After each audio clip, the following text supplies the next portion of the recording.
So first, we are the company called Chart Industries. We are a leading company providing engineer system and solutions for LNG applications.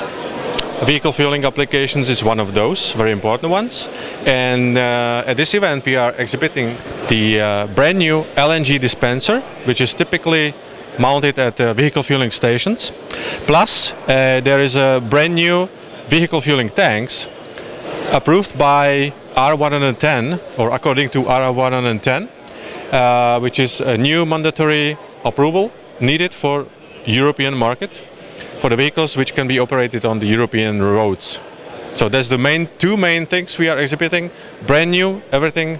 We are happy that we have so many customers here coming and asking questions, having interest. So we're happy to be here, yes.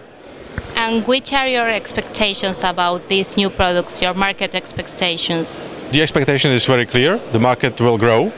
In Europe, it goes probably a little bit slower than expected, but we believe the second half of this year and next year will be very good years for the growth of the business, especially by having the vehicles being available on the market, because that was one of the components missing in the whole chain.